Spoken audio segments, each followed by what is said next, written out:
Hello friend, I am doctor Harshad Rawal, MD homeopath, और मेरी channel में आपका स्वागत है।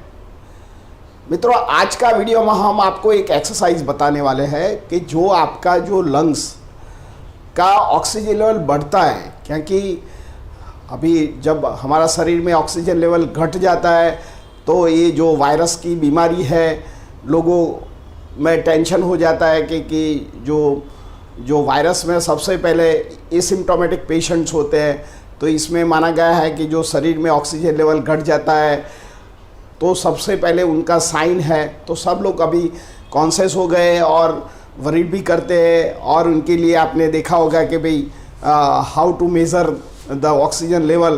तो अभी सब ऑक्सीमीटर सब लोग बाय करके यूज़ करते हैं और उनके घर में भी रखते हैं। और जिन लोगों को थोड़ा भी ब्रेथलेसनेस हो जाता है या थोड़ा भी कॉफिंग रहता है या हर रोज़ कई बार, तो अभी दर्दी इतना कॉन्शियस हो गया है क्योंकि पेंडेमिक में जो हमारा जो ये वायरस है, सबसे पहले हमारा ये रेस्पिरेटरी और हमारा जो श्वसन तंत्र पर उसका गहरी इफ़ेक्ट होता है। और इससे पहला का जो साइन है, हमारा शरीर में ऑक्सीजन लेवल घट जाता है। तो नॉर्मल जो ऑक्सीजन है, जो ऑक्सीमीटर हमने ये फिगर में बताया है, ये ऑक्सीमीटर है, आप बाय भी कर सकते हैं। ये 1000 रुपीज़ में अप्रॉक्सीमेटली प्राइस में आता है, इसमें कोई बड़ी बात नहीं है। और इसमें जब अंगुली साफ करके अंदर रखने का होता है, आप 30 सेकंड रखोगे तो इसमें धीरे धीरे 2 प्रकार के इंडिकेशंस मिलता है। सबसे पहले इंडिकेशंस होता है आपका हार्ट रेट, और नीचे होता है ऑक्सीमीटर। नॉर्मल जो हार्ट रेट होता है 72 से होके 80-85 तक हार्ट रेट होता है। और जो हमारा ऑक्सीजन लेवल शरीर में जो लोग हेल्दी लोग हैं, उसको 96 to 99 to 100 नॉर्मल रहना चाहिए। कई बार तो 98 तक नॉर्मल किया गया है, पर जैसा ओल्डर होता है तो 95 तक उसको नॉर्मल कंडीशन माना गया है। पर कई बार ये ड्रॉपलेट हो जाता है तो लोगों को ऐसा लगता है कि मेरे को तो कोई वायरस इन्फेक्शन नहीं है, ऐसे वरीड करते हैं और टेंशन में आ जाता है। तो जब हमारा शरीर में जो वायरस का अटैक होता है तो सबसे पहले हमारा फेफड़े पर इसका इफ़ेक्ट होता है, और इसके लिए आपको दर्दी को हेडेक हो जाता है, शॉर्ट ब्रीदिंग हो जाता है, COPD mean congestive obstructive lung disease जिसको बोलते हैं, ये हो सकता है। न्यूमोनेटिक पैच भी हो सकता है। कई बार दर्दी थोड़ा भी चलता है और ब्रीथलेसनेस हो जाता है, तो इससे दर्दी वरीड हो जाता है। तो मैं लंग्स की अमुक एक्सरसाइज बताता हूँ और कई फूड भी बताता हूँ, जो आप लोगे तो आपका जो शरीर में और जो रेस्पिरेशंस की जो ऑक्सीजन लेवल है ये बढ़ेगा, क्योंकि हम शॉर्ट ब्रीदिंग करते हैं। हमारा जो नॉर्मल ब्रीदिंग नहीं होता है, क्योंकि हमारा लाइफस्टाइल ऐसा रहता है, एक्सरसाइज नहीं करते हैं, तो हमारा ब्रीदिंग शॉर्ट होता है। 1 मिनट में नॉर्मल ब्रीदिंग 12 से 14 तक 16 तक होना चाहिए। पर कई बार हम स्ट्रेस या हमारा सीडेंटरी लाइफ या हमारा लैक ऑफ एक्सरसाइज, ओबेसिटी के कारण हमारा जो ब्रीदिंग है ये 22 to 28 तक हो गया है। ये शॉर्ट ब्रीदिंग से तो कई बार हमारा स्ट्रेस लेवल भी बढ़ता है, कई बार हम प्रॉपर नींद नहीं लेते हैं तो हमको शॉर्ट ब्रीदिंग रहता है, और ओबेसिटी से भी शॉर्ट ब्रीदिंग होता है।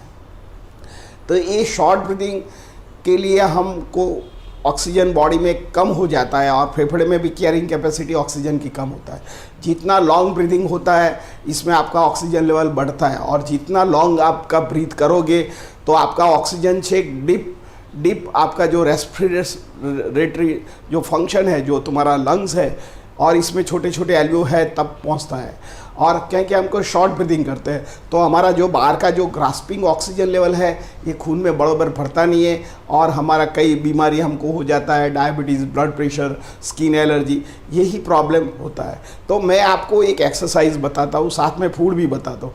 ये 50 पैसे का खर्च करने का है।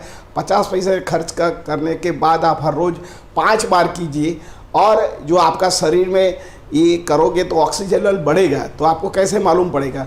तो मैं एक चीज़ बताता हूँ। कई लोगों ने देखा होगा, ये जब आप छोटे थे तब ये आप गुब्बारे या बलून्स यूज़ करते थे।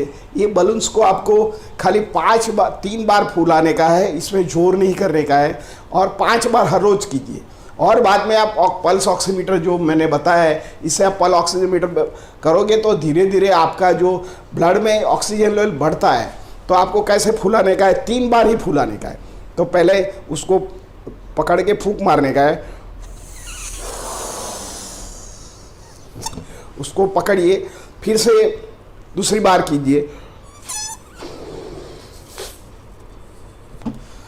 और तीसरी बार कीजिए। ये आपका 3 बार ही करने का है और ये जो तुम्हारा फेफड़े में ऑक्सीजन है ये धीरे धीरे ऑक्सीजन निकल जाएगा। ऐसे सुबह दोपहर शाम करने से तुम्हारा जो फेफड़े में कुदरती रीति ऑक्सीजन ज़्यादा आएगा और कार्बन डाइऑक्साइड है ये हमारा शरीर बाहर फेंकता है। और जितना ऑक्सीजन आप ग्रहण करोगे और आप तुरंत ही आपके पास जो ऑक्सीमीटर मैंने इधर बताया है, जो ऑक्सीमीटर करोगे तो आपका खून में ऑक्सीजन लेवल बढ़ता है, तो आपको फियर नहीं रहेगा, आपको कोई न्यूमोनाइटिक स्पैच नहीं रहेगा। और ये आपका लंग्स का एक्सरसाइज है। ये मात्र 20 रुपये से 25 रुपये में बलून मिलता है और ख़रीदने का है। आपको ये हर रोज़ एक्सरसाइज करने का है, क्योंकि जो कोविड का जो भी वायरस है सबसे पहले हमारा लंग्स पर इफेक्ट होता है। अभी तो इतने टाइम से नया रिसर्च भी आ गया है कि ब्रेन में भी इफेक्ट करता है, किडनी में भी इफेक्ट करता है, लिवर में भी इफेक्ट करता है। पर ज़्यादातर जो भी कोविड पेशेंट होता है ये 80% उसको न्यूमोनिया हो जाता है। तो ये न्यूमोनिया क्यों होता है कि लैक ऑफ ऑक्सीजन होता है और इसमें ये वायरस का संक्रमण होने के कारण हमारा जो फेफड़ा फूलना चाहिए वो नहीं फूलता है। हमारा लाइफस्टाइल भी ऐसा है, इसके कारण आप यही एक्सरसाइज करने का है और इसमें कोई खर्चा नहीं है। सपोज़ आप पल्स ऑक्सीमीटर नहीं रखते हैं तो कोई वादा नहीं है, पर आप जो एक 20 रुपये का गुब्बारा ले सकते हैं, घर में सब व्यक्ति को एक गुब्बारा फुलाइए। धीरे धीरे 3 ही बार करने का है, इसमें बड़ा फूलने की ज़रूरत नहीं है। जितना आप ऑक्सीजन जब फूंक मारते हैं तो जितना आपका जो लंग्स का कार्बन डाइऑक्साइड है ये धीरे धीरे बाहर निकल जाएगा। ये एक्सरसाइज से धीरे धीरे आपका जो फेफड़े में ऑक्सीजन लेवल बढ़ेगा, फेफड़ा हेल्दी रहेगा। जो खून में आपको ऑक्सीजन लेवल ज़्यादा मिलेगा तो आपको स्फूर्ति रहेगी, इम्यूनिटी बढ़ेगा। ऑक्सीजन लेवल ज़्यादा होने से आपके जो शरीर की जो चयापचय की क्रिया है, ब्लड प्रेशर है, आपका ब्लड शुगर है, पाचन शक्ति मजबूत बनता है और फिट रहता है, मेंटली भी फिट रहते हैं। और ये अभी का जो टाइम है ये गुब्बारा फैलाइए। गुब्बारा फैलाने से आपका जो बचपन याद आ जाएगा। और देखिए, और हर रोज़ आप देखते रहिए कि कितना आप उत्सर्जन कर सकते हैं। धीरे धीरे फुलाने से आपका जो अपर रेस्पिरेटरी ट्रैक है और डीप जो रेस्पिरेटरी ट्रैक है और हमारा जो कॉस्टल एंगल है, पर्टिकुलरली इन्फेक्शंस जो लोअर एंड में कॉस्टल में लंग्स में होता है, लोअर एंड राइट साइड और लेफ्ट साइड, तो तब तक ये हवा जाती है और हमारा फेफड़ा मजबूत होता है। मित्रों, ये 20 पैसे की खाली आपकी ये एक्सपेंस करने से जो तुम्हारा फेफड़ा मजबूत होता है तो इसमें कोई हर्जा नहीं है, कोई नुकसान नहीं है। साथ में आप प्राणायाम कीजिए, हेल्दी फूड खाइए। खुराक में भी जो भी आप सूप पीते हैं और वेजिटेबल होते हैं इसमें भी कॉन्सेंट्रेशन ऑक्सीजन होता ही है। तो आप सूप पीजिए। ग्रीन लेफी पत्ते वाली जो सब्जी है इसमें भी ज़्यादा मात्रा में ऑक्सीजन लेवल होता है, तो ये साथ में ये भी कंज्यूम कीजिए। प्राणायाम कीजिए, योगा कीजिए, आप वॉक कीजिए, तो धीरे धीरे आपका जो लंग फंक्शन बढ़ेगा। COPD या एम्फीसीमा या न्यूमोनियाटिक जैसे रोग के सामने आप लड़ सकते हैं। मित्रों, मेरा ये वीडियो कैसा लगा? अच्छा लगा लाइक कर दीजिए, शेयर कर दीजिए। धन्यवाद।